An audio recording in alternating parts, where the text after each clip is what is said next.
Voting is underway in Australia's general election. Opposition leader Tony Abbott is widely expected to become the next Prime Minister.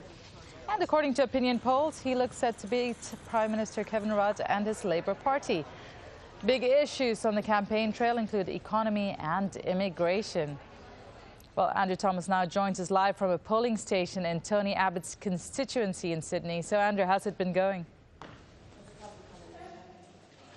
Well, this is normally a clubhouse for surf lifesavers. We're just off the beach here in northern Sydney, but today it's been turned over. It's a polling station. It's got a bit quiet actually just behind me, but earlier in the day there were lines of people queuing up to get in and cast their votes. This is Tony Abbott's own electorate in northern Sydney. He was here first thing when the polls opened about 5 hours ago now. It's likely, of course, that Tony Abbott will win this election. He is very much ahead when it comes to polls.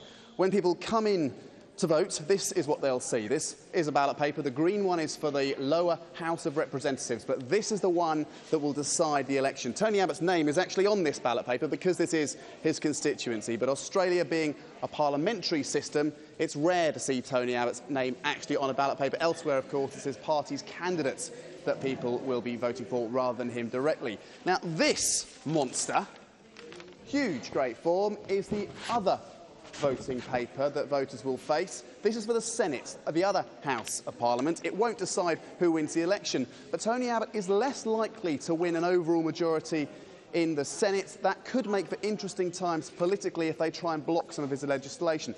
Mary Lou here has just voted. Tony Abbott has been your local Member of Parliament for some time.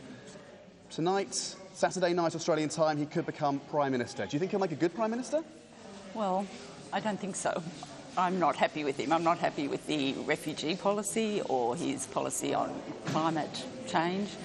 Because he's a sceptic on climate change. He's got a very hard line when it comes to refugees. You don't like either of those? No, I think it's terrible. And the economy as well. I think he's been very dishonest with the public, playing down Australia's economy, which has a AAA rating internationally. And we've got a fantastic way of life here, so I think he's been very negative. And Tony Abbott says that the economy's in big trouble and that the Labour government has had a lot to do with that. Yeah, which I don't think so.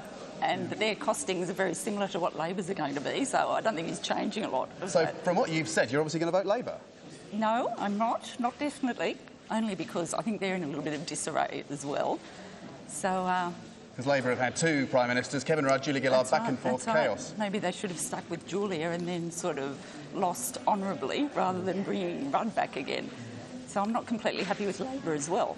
Well, it's going to be an interesting election. Thanks, Mary Lou. Yes. So Tony Abbott is now touring some of the more marginal constituencies in the western part of Sydney. It's there and in Brisbane and in Melbourne where this election will be decided. And we should have results about 2 hours after the polls start to close. So 6 or 7 hours from now, we should have a fairly good idea of whether this is going to be the landslide predicted for Tony Abbott and his right of centre coalition. Andrew Thomas keeping an eye on polling for us today in Australia. Thank you.